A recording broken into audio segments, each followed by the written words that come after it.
Hello guys, welcome back to Kirik Ranganna YouTube channel. Guys, ವಿಡಿಯೋನ ಕೊನೆವರೆಗೂ ನೋಡಿ, ಹಾಗೆ ಒಂದು ಲೈಕ್ ಒಂದು ಸಬ್ಸ್ಕ್ರೈಬ್ ಮಾಡಿ ಸಪೋರ್ಟ್ ಮಾಡಿ ಅಷ್ಟೇ.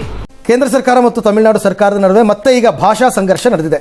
ತ್ರಿಭಾಷಾ ಸೂತ್ರವನ್ನು ಒಪ್ಪೋ ತನಕ ಶಿಕ್ಷಣಕ್ಕೆ ತಮಿಳುನಾಡಿಗೆ 2152 ಕೋಟಿ ಅನುದಾನ ಕೊಡಲ್ಲ ಅಂತ ಧರ್ಮೇಂದ್ರ ಪ್ರಧಾನ್ ಅವರು ಈ ಹಿಂದೆ ಹೇಳಿಕೆ ಇದ್ರು. ಅದನ್ನ ತಮಿಳುನಾಡು ಸರ್ಕಾರ ತೀವ್ರವಾಗಿ ಖಂಡಿಸಿತ್ತು. ಅಯ್ಯೋ, ಈ ನನ್ನ ಮಕ್ಕಳು ಮತ್ತೆ ಶುರು ಮಾಡಿದ್ರಯ್ಯ. ಭಾಷೆ ಎಜುಕೇಶನ್ ಕನ್ಕರೆಂಟ್ ಲಿಸ್ಟ್ ಅಲ್ಲಿ ಇದೆ. ಹೌದು, ಹೆಂಗ್ರಿ ಕೇಂದ್ರ ಸರ್ಕಾರ ನೀವು ಮಾಡದೇ ಇದ್ದು ನಾವು ದುಡ್ಡು ಕೊಡಲ್ಲ ಅಂತೀರಿ?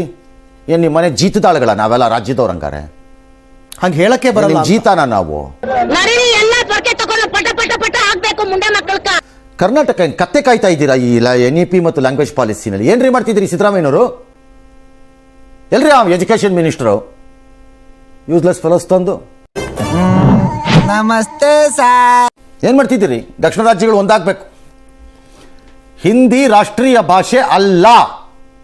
ಅವ್ರು ಅದನ್ನ ಹೇಳ್ತಿಲ್ಲ. ಈಗ ಬಹಳ ಡ್ರಾಮಾ ಮಾಡ್ತಿದ್ದಾರೆ. ಕರೆಕ್ಟ್ ಆಗಿ ಅವ್ರ ಕಾರಣ ಬೇರೆ ಕೊಡ್ತಾರೆ.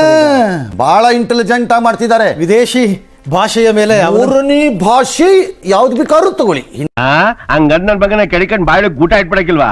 ಹಿಂದಿನಾರು ತಗೊಳ್ಳಿ, ಫ್ರೆಂಚ್ ಅವರು ತಗೊಳ್ಳಿ, ಲ್ಯಾಟಿನ್ ಅವರು ತಗೊಳ್ಳಿ, ಸ್ಪ್ಯಾನಿಷ್ ಅವರು ತಗೊಳ್ಳಿ ಅಂತ ಬಿಡ್ತಾವ್ರೆ. ರೈಲನ್ನ ಪುಷ್ ಮಾಡೋದು ಅದನ್ನೇ. ಹೌದು, ಅಪೋಸ್ ಮಾಡ್ಬೇಕು. Who told Hindi is A national language? 6 ರಾಜ್ಯ 7 ರಾಜ್ಯ ಮಾತಾಡ್ಬಿಟ್ಟ ತಕ್ಷಣ ಈ ದೇಶದ ಭಾಷೆನ ಯಾವ ಬೋಳಿ ಹೇಳಿದ್ರಿ? ನಮಗೆ ಸ್ವಾಭಿಮಾನ ಇದೆ. ದೇಶ ಹುಟ್ಟಿರೋದೇ ಇದು ಭಾಷೆಗಳ ಆಧಾರದಲ್ಲಿ. ನನ್ನ ಪ್ರಕಾರ 2 ಭಾಷೆ. ಯಾವ ಭಾಷೆ ಬೇಕಾದ್ರೂ ಕಲ್ತ್ಕೊಳ್ಳ. ಆಮೇಲೆ ದ್ವಿಭಾಷಾ ಯಾರು ಬೇಡ ಅಂದವರು ಏನ್ ಮಾಡ್ತಿದ್ದಾರೆ ಕರ್ನಾಟಕ ಸರ್ಕಾರದವರು? Where is that education minister? Who is he? ಅದು ಬಂಗಾರ. ನಿಮ್ ಜೀವನದಲ್ಲಿ ನೀವು ಯಾವನು ಉದ್ಧಾರ ಅಲ್ಲ. ಇನ್ಮೇಲಿಂದ ನಿಮಗೆ ನಮ್ಮ ಶಾಪ. ಆರ್ ವಾಟ್ ಎವರ್ ಇದು ಯಾರಿಗೆ ಬರುತ್ತೋ ಅವ್ರಿಗೆ, ಯಾರೇ higher lower ಮಿಡ್ಲು upper side left top bottom ಅಂತೆಲ್ಲ ಎಜುಕೇಶನ್ ಮಿನಿಸ್ಟರ್ಗಳಿದ್ದಾರೆ. ಸುಧಾಕರ್ ಯಾರು ರಾಹುಲ್ ಗಾಂಧಿಗೆ ಒಂದು ಕಂಪ್ಲೇಂಟ್ ಕೊಡಬೇಕು, ಈ ಎಜುಕೇಶನ್ ಮಿನಿಸ್ಟರ್ ಡಿಸ್ಮಿಸ್ ಮಾಡಿ, ಸರಿ ಇಲ್ಲ ಪ್ರೋ ಬಿಜೆಪಿ ಅಂತ. ಯಾಕೆ ಸರ್ ಏನು ಮಾತಾಡಿಲ್ಲ ಕರೆಕ್ಟಾಗಿ ಈ ವಿಚಾರದಲ್ಲಿ? ಒಂದು ಬದ್ಧತೆ ಬೇಕಲ್ಲ. ನಮ್ ದೇಶ ರೀ, ನಾವು ಕೊಟ್ಟಿರೋ ದೇಶ ಇದು. ಖತಮ್. ಬಾಯ್ ಬಾಯ್, ಟಾಟಾ, ಗುಡ್ ಬಾಯ್, ಗಯಾ.